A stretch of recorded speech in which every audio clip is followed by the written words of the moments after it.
So I started performing when I was 7, and I started learning the violin when I was around 3 years old. I guess at that time I had the fortune of having my father play music at home all the time.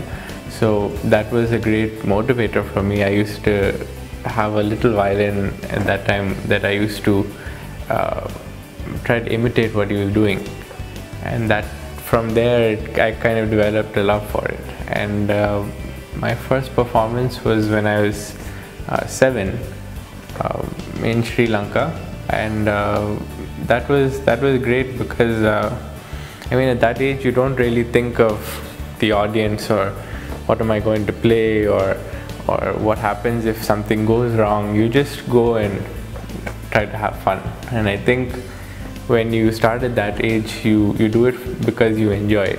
And if you don't enjoy it, you don't play.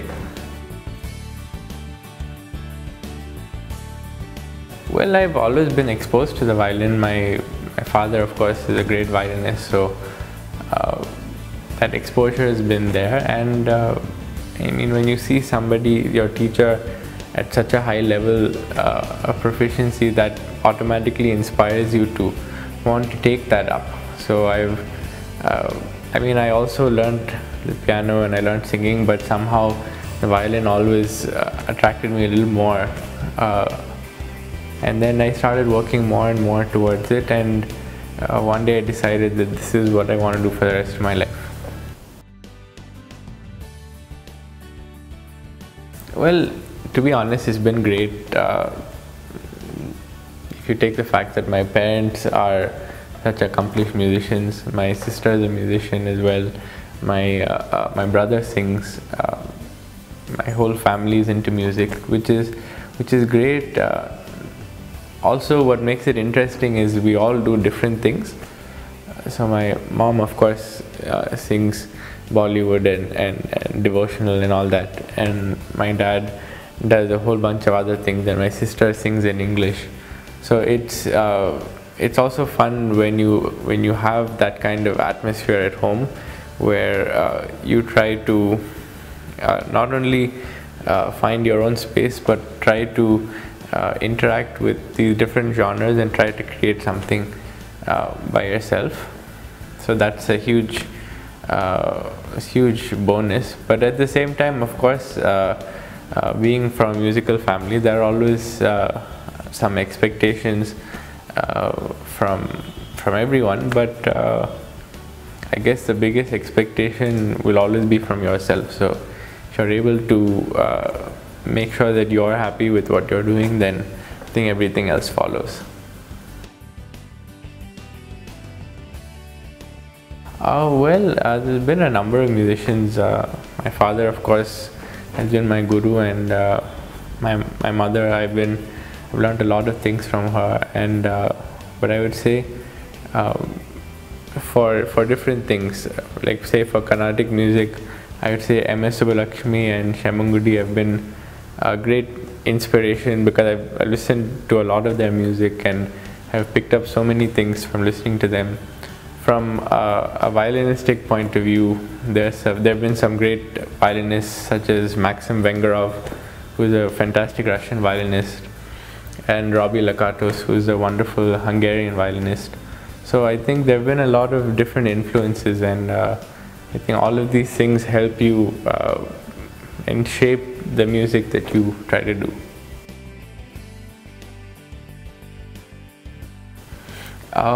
Well, that's there's a very nice saying when there's this great musician who was asked this question. So she said, you know, you shouldn't ask that question to a musician. The moment you hear them play one note or sing one line, you will know that. But I guess with anything, I mean, whether it's music or sports or science or whatever you want to do, you have to be totally immersed in it. So one aspect is actually practicing, but the other aspect is being totally involved in that, always thinking about music. If you're not playing, you should be listening to music, or you should be thinking of ways that you can improve your music.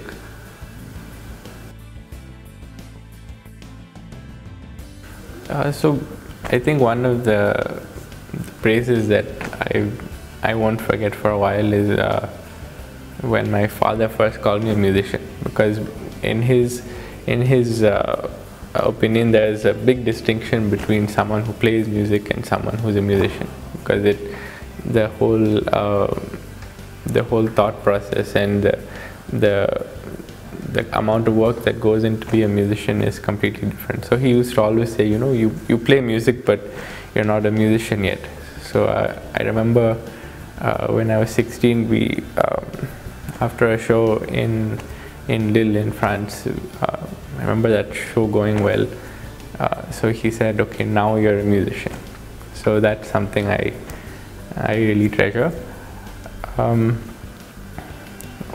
it comes to failures, I guess there are a lot of instances, I think, in a concert where you feel that you could have done a lot better, and that's something, I mean, you have to accept that certain things are not in your control because there's so many variables and everything is improvised. So you try your best, but some days it just doesn't come out the way you want it to. So I guess a lot of times you remember those concerts and you remember, okay, I should have done this, maybe I could have tried that, or this could have come out better. So I guess those things you don't forget easily, but I think that's a good thing, because if you remember those things and you learn from those mistakes and learn to maybe improve yourself each time. So I think those failures are always a good thing in the long run.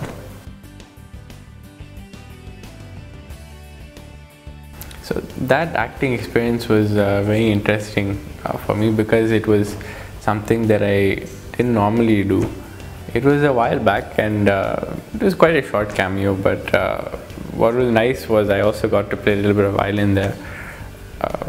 But that's something that was very exciting for me, because of course Kamal Haasan was a legend and all of that. And I mean, I've enjoyed acting in school and things like that, but that's never been a main part of my career. Having said that, I mean, who knows what anybody will do in 5-10 years. I just try to keep an open mind, and as long as I enjoy what I'm doing, I'm open for new things. Well, I enjoy cricket a lot. I don't get to play so much anymore, but I enjoy watching cricket. I follow cricket wherever I am. So that's something that I really enjoy doing. And of late, I guess when we travel so much, I enjoy visiting more and more places. Now also I try to have the local experience, not just as a visitor who comes and sees the tourist attractions, but it's nice to also come and try to understand different cultures and try to go to a place and visit it as a local. Well, my parents started Sapna Academy in Sanjay Nagar in 2007, and their aim was to make a global center for music and try to make a home for music, whatever genre it may be. And my sister, who is the dean of Sapna, and I have been very involved in this. I do a lot of teaching as well, but now as of last year, we've also gone into regular schools where we run a music program in regular schools. So just like they have math, science and other subjects, we believe it's very important to have that exposure to music. So apart from our academy where we focus on making musicians, we've also started this program where we think it's very important for all kids to get a basic exposure and understanding of music. Again, whether it's classical music or rock or pop or African music or any type of music, I think that exposure is very important, and that's something that whether they become musicians or not, this exposure and love for music is something that they'll have for the rest of their lives. So this is something that we've been really working on and we've been trying to do at SAPA, and it's wonderful to see it grow from for the last 8 years, and we hope that it will continue to grow.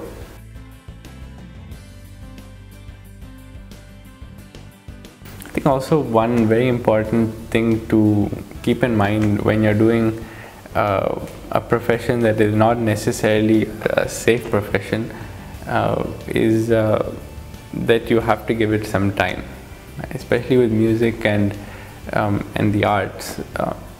If you think, okay, fine, I'm going to go into music and within 2 years I'm going to be big and famous, and then I mean, it may work out, may not work out, but I think you need to give it time. You need to realize that something like music is a lifelong journey, and you do it because you love the music, and anything that comes after that is a bonus. But I guess if you are happy with the music that you do, then everything else will follow.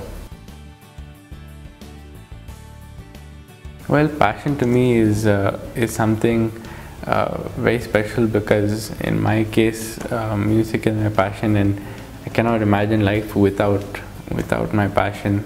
So I think it's something that drives you and gives you some purpose in life, and I would suggest the same for anyone who'd like to take up, if they're interested in music or photography or science or anything. I guess if it's something that you cannot live without, then it's definitely worth pursuing. Live your passion.